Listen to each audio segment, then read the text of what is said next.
Hey there, Wayne from Root River Rod Co. We're going to continue on with our midge fly tying series, and we're going to move up a stage in the development of the midge larva itself. The fly I tied previously being the midge worm itself. Very simple, as you saw, very clean, very worm-like. Well, now what we're going to do is we're going to imitate the midge pupa. Real quick, a midge has a complete life cycle, like a caddisfly, and unlike a mayfly, which has an incomplete life cycle.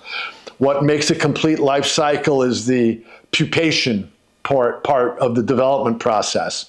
The pupation allows for more development in the insect, in its muscular system and other things before it hatches out.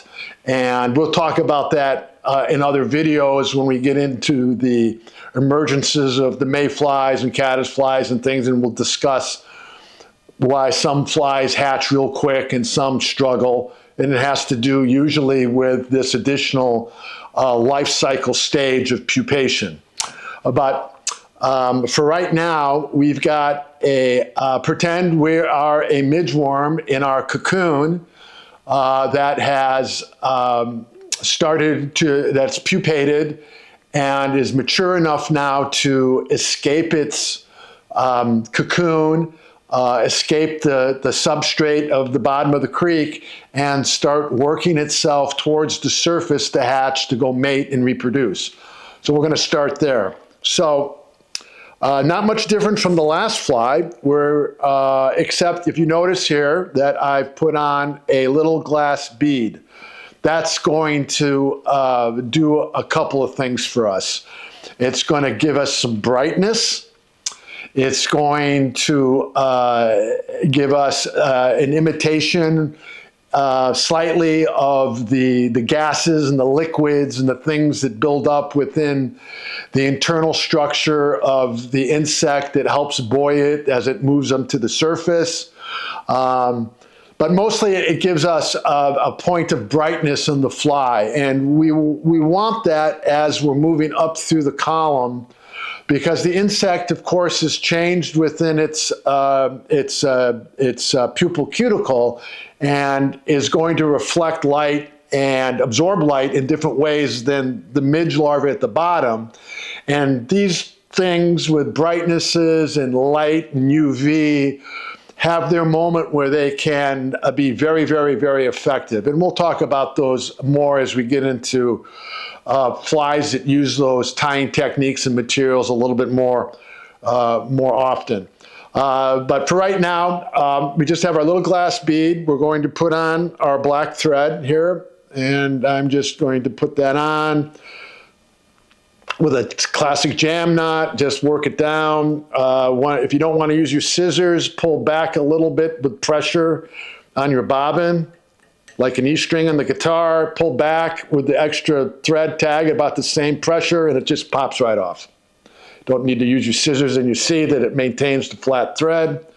We move the thread down the shank, and we know we're at the right spot when we let the bobbin plumb like this, and it's going to plumb to right about the side place where the point would be on a barbed fly.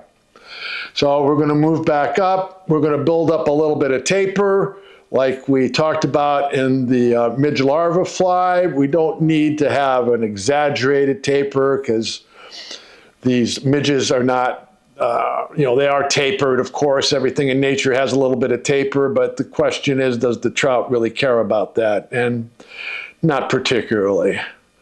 The fly tyer cares a lot about it, but the fish doesn't. So we're just going to get this a little bit of bulk up here there we go. That looks good to me. And then we're going to use our silver wire, just like we did with the last fly. And what we're going to do is we're going to tie this in on the far side. I'm going to, instead of tying it in right at the point like this, like I tied the last one. You know, there's several different ways to attach materials to hook shanks, and we're going to get into a lot of that as we do more and more videos. But you can, you know, have this little point here with the tinsel, and you can stick it under here, underneath the glass bead if you want, and tie it, give it a wrap, and it secures there. That's a good way of doing it. You know, that takes a little bit of dexterity. If you're not there yet in your fly tying journey, you can just leave it, a big section of it out, makes it easy to attach it, as you can see. And then what you need to do is you just learn how to pull your materials through with thread tension. You know, just ease back on the thread tension a bit. And you can see when I ease back, you can see how that material jumps. And then when I pull it tight, how it flattens out. You just let it go back a little bit, and you pull it to right about right there, and you can see that one wrap, it covers it up. And I've accomplished the same thing without needing the dexterity of having a little bit of the wire in my fingertips and sliding it under the bead. You know, that's something to work forward to in your fly tying journey and as you practice. And always remember, you got to practice this stuff. It doesn't just come natural. You got to tie a lot of flies. But now that I've got the thread, the wire captured, I'm going to do the exact same technique as I did before. I put a little bit of pressure on it. You see it brings the material parallel to the hook shank, and I just do light touching wraps, and the pressure of me holding it and the pressure of the thread tension will paint that material onto the shank exactly how I want it to go. And by using the pressure of a slight pressure on the material I'm attaching to the hook shank and the thread, you can see I can manipulate that material anywhere I want it to go on the hook shank. But for this particular fly, I just want it on the side away from me like we did on the last fly. Nice flat body, make sure my thread is flat. How do I make sure my thread is flat? Pretty simple. Clockwise turn tightens thread, counterclockwise turn opens the thread up. What you'll need to do is to practice spinning your bobbin counterclockwise like that, opens it up, stop it. If I want to tighten it, clockwise, spinning it. Practice, practice, practice. Sit down, put a hook in your vise, attach the thread, and just spin it and spin it and spin it until it performs the way you want to without even trying to tie a fly. That's how you practice. Anyway, all the way up to the bead, and then we just wrap the silver wire as we did with the last fly, even open wraps, getting everything out of the way, using our fingers. Remember, our fingers are our best tools.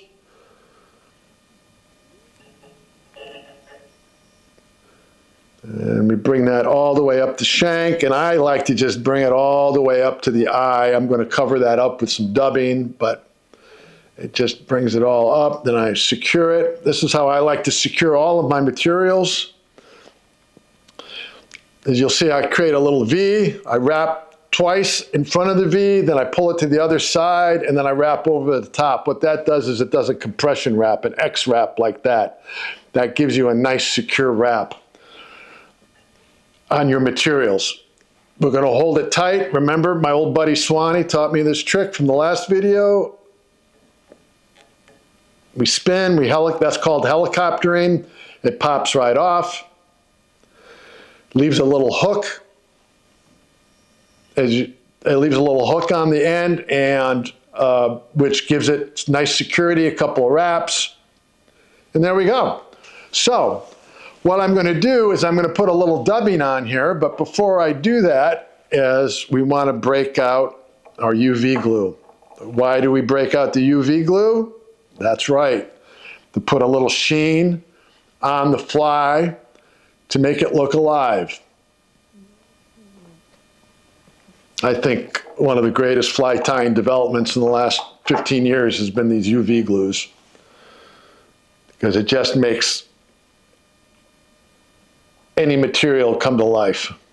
If we have too much glue, remember, we just give it a little touch. It'll stick on our fingers. It won't stick until we use our UV light. 10, 15 seconds of UV light will set the cure. And that's it. Now, what I'm going to do is I'm going to put a little dubbing on. So if you remember the prior fly with the midge worm, I went out of my way to make the head a bulbous and pronounced. And the reason we do that is because that's what the natural worm looks like. And what's happening inside there is that the wing cases and lungs and breathing tubes and all of that stuff is developing within the worm. But after we pupate and escape from that cocoon at the bottom of the creek, all of those breathing tubes and gills and other things like that have now been exposed and are on the outside of the insect. So one of the ways we like to impersonate that is I like to use squirrel dubbing. Squirrel dubbing is becoming my favorite dubbing of all time. It's very spiky. It's easy to dub. You can bring it down to, you can use it to dub really small flies. Believe me, I've used this down to size 30 flies. And we're just going to do a little dubbing. We don't want to dub too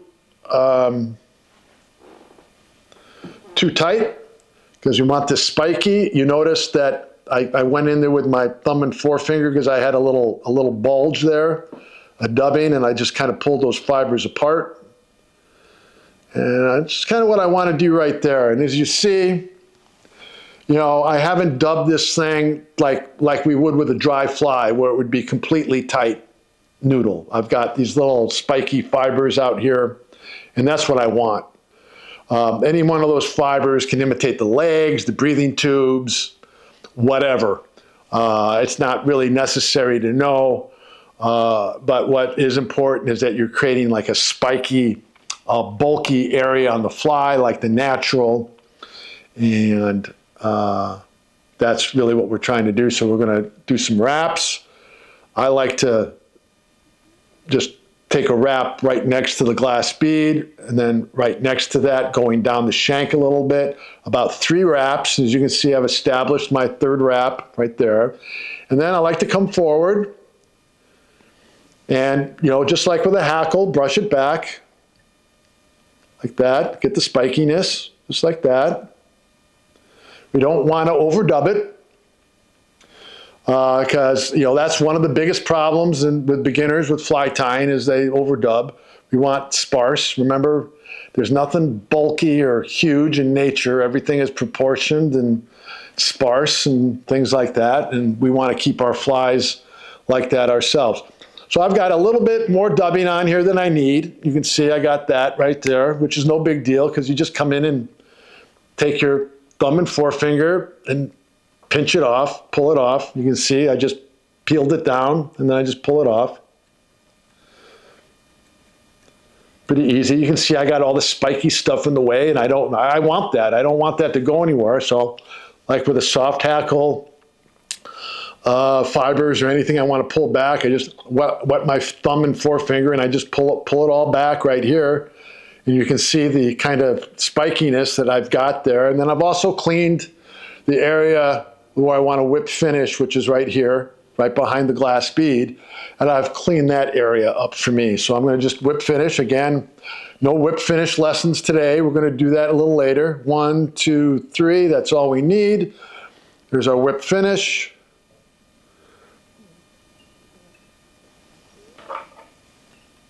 Going to give that a cut.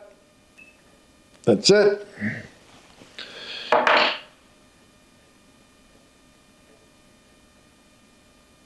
And then I will show you one tool that I do use.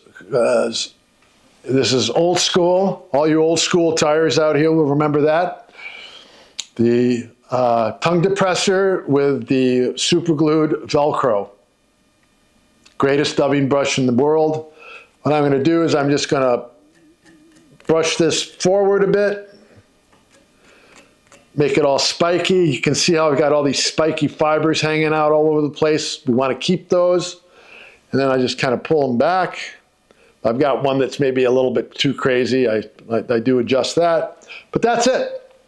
That's all I need to do for this pattern. And you can see I've got my body of my worm, like in my other fly, but I've adjusted the head to have a little bit of a shine and brightness with the bead that mimics a bit of what's going on internally with the bug as it's hatching. We've got some spiky squirrel here to give us the impression of legs and breathing tubes and whatever the heck else we want it to do, but it just gives us the illusion of life, which is what our primary purpose is here with our flies. All of our flies is we want to make them look alive. And that's it. Now this fly can be fished right down at the bottom of the stream, or it can be fished at anywhere into the water column up to the surface. And I have actually will fish this thing greased up within the leader about 3 inches and fish that right into the meniscus, depending on how the fish are feeding on the flies at that particular point of the day. And these are things we'll get into as we tie and talk more about midges throughout our video adventure. So, Wayne signing off until our next video.